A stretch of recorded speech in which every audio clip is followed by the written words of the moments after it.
சுவாமிஜியின் குரலால் மிகவும் கவரப்பட்டார் சட்டம்பி சுவாமிகள். தங்க குடத்தில் தட்டினால் எழும் கிண்கிணி நாதம் போன்றது அவரது குரல். ஓ, என்ன இனிமை என்பார் அவர். சுவாமிஜியின் கண்களையும் வெகுவாக புகழ்ந்தார் அவர். சட்டம்பி சுவாமிகளும் அவரது மாணவரான நாராயண குருவும் சுவாமிஜியை மிகவும் போற்றி பாராட்டினர். சுவாமிஜி பறவைகளின் அரசனாகிய கருடன் என்றால் நான் வெறும் ஒரு கொசு என்றார் சட்டம்பி சுவாமிகள்.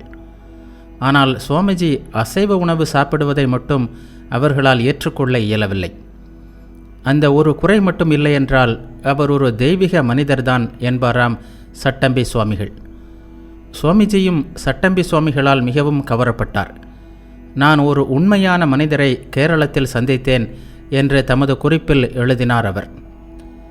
கொச்சியிலிருந்து இன்னும் தெற்கே திருவாங்கூரை நோக்கி புறப்பட்டார் சுவாமிஜி.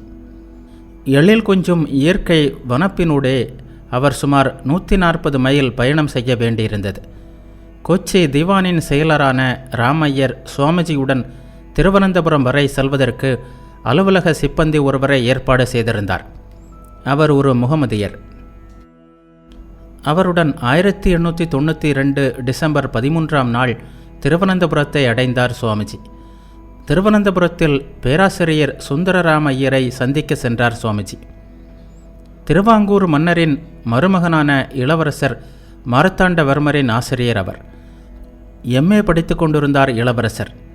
வீட்டை அடைந்தபோது ஐயரின் 2வது மகன் வாசலில் நின்றிருந்தான். 12 வயது சிறுவனவன். சுவாமிஜியின் தலைப்பாகையையும் உடையையும் கண்ட அந்த சிறுவன் அவரை ஒரு முஸ்லீம் என்றே எண்ணினான். உள்ளே சென்று தந்தையிடம் 2 முகமதியர்கள் அவரை காண வந்திருப்பதாக தெரிவித்தான். திருவனந்தபுரத்தில் சுந்தரராம ஐயரின் வீட்டில் தங்கினார் சுவாமிஜி. வீட்டினுள் சென்றதும் தம்முடன் துணையாக வந்த முஸ்லீம் நண்பரின் ஆகாரத்திற்கு ஏற்பாடு செய்யுமாறு கூறினார் சுவாமிஜி. கடந்த 2 நாட்களில் அவரும் வெறும் பாலை தவிர எதுவும் சாப்பிட்டிருக்கவில்லை. இருப்பினும் உதவிக்கு வந்தவரின் பசியை முதலில் தீர்த்து அவரை அனுப்பி வைத்தார். சிறிது நேரம் பேசியதிலிருந்தே சுவாமிஜி ஒரு அசாதாரண மனிதர் என்பதை புரிந்து கொண்டார் ஐயர். கொச்சியிலிருந்து புறப்பட்ட பிறகு அவர் ஏறக்குறைய பட்டினியாகவே இருந்துள்ளார் என்பதை அறிந்த அவர், சுவாமிஜி, உங்களுக்கு என்ன உணவு வேண்டும் என்று கேட்டார். அதற்கு சுவாமிஜி, நீங்கள் தரும் எதுவும் எனக்கு சம்மதம்தான். துறவிகள் சுவையறிந்து உண்பதில்லை என்று பதிலளித்தார். சுவாமிஜியின் தோற்றமும் குரலும் கண்களில் மின்னிய ஒளியும் ஐயரை மிகவும் கவர்ந்தன. அவரிடம் பேசிக்கொண்டிருக்க வேண்டும், அருகில் இருக்க வேண்டும் என்பதற்காக அன்று இளவரசருக்கு பாடம் சொல்வதை கூட தவிர்த்தார் ஐயர். மாலையில் இருவரும் திருவனந்தபுரம் கல்லூரியில் வேதியியல் பேராசிரியராக இருந்த ரங்காச்சாரியை காண சென்றனர். அவர் சிறந்த அறிஞர் என்றும் விஞ்ஞான மேதை என்றும் தென்னிந்தியா முழுவதும் பிரபலமானவர். வீட்டில் அவர் இல்லாததால் இருவரும் திருவனந்தபுரம் மன்றத்திற்கு சென்றனர். திருவாங்கூரில் பிரபலமாக இருந்த பலரையும் அங்கே சுவாமிஜி சந்திக்க முடிந்தது. மன்றத்தில் நாராயண மேனனும் பிராமணராகிய திவான் பேஷ்கரும் இருந்தனர். நாராயண மேனன் கிளம்பும்போது திவானை கைகூப்பி வணங்கினார். பிறருக்கு சம மரியாதை அளிக்க அன்றைய பிராமண சமூகம் தயாராக இருக்கவில்லை. திவான் மேனனை கைகூப்பி வணங்காமல் இடது கையை மட்டும் சற்று உயர்த்தி அவரது வணக்கத்தை ஆமோதித்தார். சுவாமிஜியின் கூர்மையான கண்கள் இதனை கவனிக்க தவறவில்லை. சிறிது நேரம் கழிந்தது. திவான் புறப்பட்டார். அவர் சுவாமிஜியிடம் வந்து தலை குனிந்து கைகூப்பி வணங்கினார். அவருக்கு பதில் வணக்கம் தெரிவிக்காமல் துறவிகளுக்கு உரிய முறையில் நாராயணா என்று மட்டும் கூறினார் சுவாமிஜி. தம்மை சுவாமிஜி வணங்காததை அவமரியாதையாக கருதிய திவான் ஆத்திரம் கொண்டார். சுவாமிஜியோ அமைதியாக, நாராயண மேனன் வணங்கிய போது நீங்கள் பதிலுக்கு வணங்காமல் உங்கள் ஜாதி வழக்கத்தை கடைபிடிக்கலாம் என்றால் நான் ஏன் துறவிக்குரிய மரபை மீற வேண்டும்? ஒரு துறவி எப்படி மற்றவர்களை வணங்க வேண்டுமோ அப்படித்தான் நான் வணங்கினேன் என்று கூறினார். திவானால் சுவாமிஜி கூறியதை ஏற்றுக்கொள்ள முடியவில்லை. ஆனால் பிறகு தமது சகோதரரை அனுப்பி சுவாமிஜியிடம் மன்னிப்பு கூறினார் அவர். நிகழ்ச்சி சிறியதானாலும் அத்தனை பேர் இருந்த அந்த இடத்தில் அது சுவாமிஜியை தனியாக காட்டியது. பின்னர் இளவரசர் மார்த்தாண்டவர்மரை சந்தித்தார் சுவாமிஜி. பல்வேறு விஷயங்களை பற்றி இருவரும் பேசினர். சுவாமிஜியால் மிகவும் கவரப்பட்ட இளவரசர் அவரை புகைப்படம் எடுத்ததுடன் அதனை திறமையாக ஒரு சித்திரமாக அமைத்து சென்னையில் நடைபெற்ற கண்காட்சிக்கு அனுப்பவும் செய்தார். சுவாமிஜியை பற்றி கேள்விப்பட்டு அறிஞர்களும் மேதைகளும் சாதாரண மனிதர்களும் அவரை சந்திக்க வந்தனர். அவர் பேசிய ஒவ்வொன்றிலும் ஒரு தனி ஒளி இருந்ததை கண்டார் ஐயர். எனவே அவரிடம் ஒரு சொற்பொழிவு செய்யுமாறு கேட்டுக்கொண்டார். அதற்கு சுவாமிஜி தாம் இதுவரை மேடையில் பேசியதில்லை என்றும் அதற்கு முற்பட்டால் பிறரது கேலியும் தோல்வியுமே பலனாக இருக்கும் என்றும் கூறி மறுத்தார். ஐயர் விடவில்லை. அமெரிக்காவில் நடைபெறப் போகின்ற சர்வமத மகாசபையில் இந்து மதத்தின் பிரதிநிதியாக சுவாமிஜி கலந்து கொள்ள வேண்டும் என்று மைசூர் மன்னர் கேட்டுக்கொண்ட விஷயம் ஐயருக்கு தெரிந்திருந்தது. எனவே அதனை கூறி, இந்த மேடைக்கு தயங்குகின்ற நீங்கள் அவ்வளவு பெரிய கூட்டத்தை எவ்வாறு எதிர்கொள்ளப் போகிறீர்கள் என்று கேட்டார்.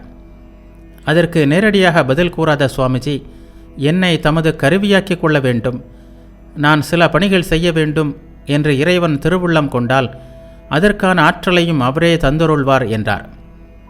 அப்படி ஒருவனுக்கு திடீரென்று அவர் ஆற்றலை கொடுப்பாரா, கொடுக்க முடியுமா என்ற சந்தேகத்தை எழுப்பினார் ஐயர். அவ்வளவுதான், பொங்கி எழுந்தார் சுவாமிஜி. நீங்கள் பெயரளவிற்குத்தான் வைதிகர். உங்கள் தினசரி பூஜை பாராயணம் அனைத்தும் உள்ளீடற்றவை. இதயத்தில் நம்பிக்கையே இன்றி இதையெல்லாம் நீங்கள் செய்கிறீர்கள். இல்லாவிட்டால் வாழ்க்கையில் தேவையானவற்றை இறைவனால் கொடுக்க முடியும் என்பதை சந்தேகிப்பீர்களா என்று இடிபோல் முழங்கினார். சம்மட்டி போல் இறங்கின அவரது சொற்கள் என்று எழுதுகிறார் ஐயர். ஐயரின் வீட்டில் உள்ளவர்களும் சரி, வெளியிலிருந்து வருபவர்களும் சரி, சுவாமிஜியை சந்திப்பதை ஒரு பேராகவே கருதினர். ஒவ்வொருவரிடமும் அவர்களின் நிலைக்கு இறங்கி வந்து பேசுவது சுவாமிஜிக்கு கைவந்த கலையாக இருந்தது. இதனால் அவரிடம் பழகுகின்ற ஒவ்வொருவரும் நிறைவு பெற்றனர். ஸ்பென்சர், ஷேக்ஸ்பியர், காளிதாசர், டார்வினின் பரிணாமவாதம், யூதர் வரலாறு, ஆரிய நாகரிகம், இஸ்லாம், கிறிஸ்தவம் என்று அவர் பேசிய துறைகள் ஏராளம். இங்கு தங்கிய சில நாட்களில் சுவாமிஜி சில தமிழ் வார்த்தைகளையும் கற்றுக்கொண்டார். ஜாதி கொடுமைகள் பற்றி பெங்களூரில் டாக்டர் பல்பு தம்மிடம் கூறியதில் சிறிதும் பிழையில்லை என்பதை சுவாமிஜி இங்கே அறிந்து கொண்டார். ஜாதியின் பெயரில் என்னென்ன கொடுமைகள் நடைபெற முடியுமோ அத்தனையும் அங்கே நடைபெற்றன. தாழ்ந்த ஜாதியினர் கோவிலுக்கு போகக்கூடாது, உயர்ந்த ஜாதியினரின் தெருவில் போகக்கூடாது, அவர்களை பார்க்கக்கூடாது, சாஸ்திரங்கள் படிக்கக்கூடாது. அனைத்திற்கும் உச்சகட்டமாக ஒரு குறிப்பிட்ட ஜாதி பெண்கள் திருமணத்திற்கே அனுமதிக்கப்படவில்லை. இந்த கொடுமைகளை கிறிஸ்தவ பாதிரிகள் சாதகமாக்கி கொண்டு நூற்றுக்கணக்கில் மக்களை மதம் மாற்றினர். சுவாமிஜி எழுதுகிறார், என்ன படுமோசமான நிலைக்கு கொண்டு வரப்பட்டுள்ளோம். தோட்டி ஒருவன் தோட்டியாக நம் முன்னால் வந்தால் பிளேக் நோயை விரட்டுவது போல் விரட்டப்படுகிறான்.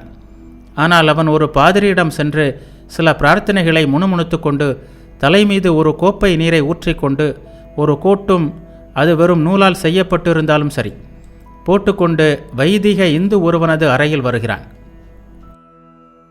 அப்போது அவனுக்கு உடனே நாற்காலி தந்து அவனுடன் ஆர்வத்துடன் கைகுலுக்க மறுப்பதற்கு தைரியமுள்ள இந்து யாரும் உண்டென்று எனக்கு தோன்றவில்லை. விதி செய்த வேடிக்கையின் உச்ச நிலை அல்லவா இது? இங்கு வந்து பாருங்கள், இந்த பாதிரிகள் இங்கு தென்னாட்டில் என்ன செய்கிறார்கள் என்பதை பாருங்கள்.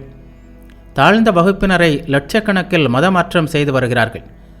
திருவாங்கூரில் பாரத நாட்டிலேயே புரோகிதர்களின் அட்டகாசம் உச்ச நிலையிலுள்ள திருவாங்கூரில் நிலத்தின் ஒவ்வொரு சிறு பகுதியும் பிராமணர்களுக்கே சொந்தமாக உள்ள அந்த திருவாங்கூரில் பெண்கள், அரச குடும்பத்தை சேர்ந்த பெண்களும் கூட பிராமணர்களின் வைப்பாட்டிகளாக வாழ்வதை பெருமையாக கருதுகின்ற அந்த திருவாங்கூரில் ஏறத்தாழ கால்பங்கு மக்கள் கிறிஸ்தவர்கள் ஆகிவிட்டார்கள். பின்னாளில் இந்தியாவின் ஒற்றுமைப்பாட்டிற்கே ஓர் அச்சுறுத்தலாக திகழ இருந்த ஆரியர் திராவிடர் பிரச்சனையின் முளையையும் சுவாமிஜி அன்றைய திருவாங்கூரில் காண நேர்ந்தது. வடக்கிலிருந்து வந்தவர்களாகிய பிராமணர்களின் கருத்துக்களும் ஆதிக்கமும் தென்னிந்தியர்களாகிய திராவிடர்களை கீழ்மைப்படுத்துவதை எதிர்த்து ஆங்காங்கே குரல்கள் எழத் தொடங்கியிருந்தன.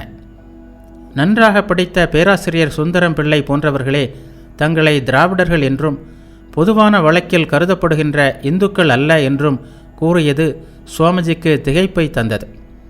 அதே வேளையில் ஐயர் போன்றோரின் முற்றிலும் மாறுபட்ட கருத்தும் சுவாமிஜிக்கு ஏற்புடையதாக இல்லை. இப்படி ஆரியர் திராவிடர் என்ற பிரிவினையே சுவாமிஜி ஏற்றுக்கொள்ளவில்லை. கருப்பாக இருக்கின்ற பிராமணர்கள் கட்டாயமாக திராவிட முன்னோரிலிருந்து வந்தவர்களே, எனவே இத்தகைய ஒரு புரிவு தேவையற்றது என்பது அவரது கருத்தாக இருந்தது. அவர்களால் சுவாமிஜியின் கருத்தை ஏற்றுக்கொள்ள இயலவில்லை. அதுபோலவே உணவு விஷயத்திலும் சுவாமிஜியின் கருத்துக்கள் அவர்களை பெரிதும் திகைப்பில் ஆழ்த்தின. பண்டைய காலத்தில் பிராமணர்கள் யாகத்தில் பசு போன்ற மிருகங்களை பலியிட்டார்கள். அவற்றின் இறைச்சியை உண்டார்கள். தேன் கலந்த மதுபர்க்கம் என்ற பானகத்தை விருந்தினர்களுக்கு கொடுத்து உபசரித்தார்கள். இது பற்றிய குறிப்புகள் வேதங்களில் உள்ளன. பின்னர் புத்த மதம் பரவிய போது இந்த பழக்கம் மறைந்தது. பிரிட்டிஷ் அரசு ஆகட்டும் அல்லது அதற்கு வெளியிலுள்ள நாடுகள் ஆகட்டும், ஆற்றலும் அதிகாரமும் மிக்க உலக நாடுகளுடன் இந்தியா போட்டியிட்டு முன்னேற வேண்டுமானால் மாமிச உணவு இந்துக்களுக்கு அவசியம் என்றார் சுவாமிஜி. இதனையும் அவர்களால் ஏற்றுக்கொள்ள இயலவில்லை.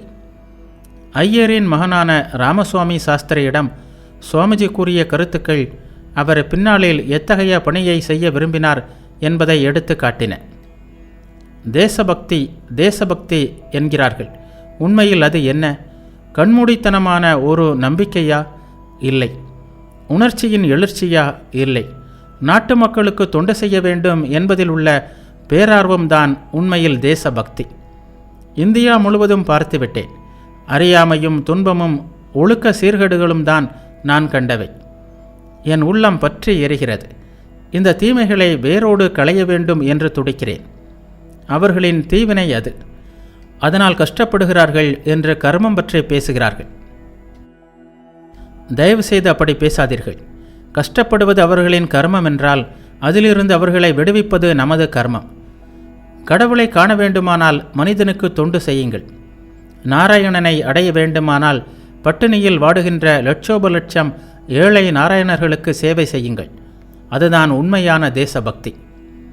இத்தகைய கருத்துக்களை சுவாமிஜி அங்கே பலரிடம் பேசினார். இந்தியா முழுவதையும் மாற்றியமைக்கும் வகையில் எத்தகைய சீர்திருத்தத்தை கொண்டு வர வேண்டும் என்பதையெல்லாம் எடுத்து கூறினார். சுவாமிஜியின் விஜயமும் அவர் சட்டம்பி சுவாமிகள் போன்றோரை சந்தித்து பேசியதும் கேரளம் பின்னாளில் கண்ட சமுதாய புரட்சிகளுக்கு ஒரு விதையாக அமைந்தது என்பதில் சந்தேகமில்லை. சுவாமிஜி திருவனந்தபுரத்தில் இருந்தபோது கல்கத்தாவை சேர்ந்த மன்மதநாத் என்பவரும் அலுவலக வேலை காரணமாக திருவனந்தபுரத்திற்கு வந்திருந்தார். அவர் சென்னையில் உதவி தலைமை கணக்கராக இருந்தார். அவர் சுவாமிஜிக்கு அறிமுகமானார். அங்கிருந்து புறப்பட சுவாமிஜி தயாராகி கொண்டிருந்த போது வஞ்சிவர சாஸ்திரி என்ற பண்டிதர் சுவாமிஜியை காண்பதற்கு வந்தார். சில நிமிடங்களே அவர்கள் பேச முடிந்தது. இருப்பினும் பேசிவிட்டு வெளியே வந்த சாஸ்திரி சுவாமிஜிக்கு சமஸ்கிருத இலக்கணத்தில் இருந்த தேர்ச்சியை பற்றி கூறி புகழ்ந்தார். 9 நாட்கள் திருவனந்தபுரத்தில் கழித்துவிட்டு 1892 டிசம்பர் இறுதியில் திருவனந்தபுரத்திலிருந்து கன்னியாகுமரிக்கு புறப்பட்டார் சுவாமிஜி.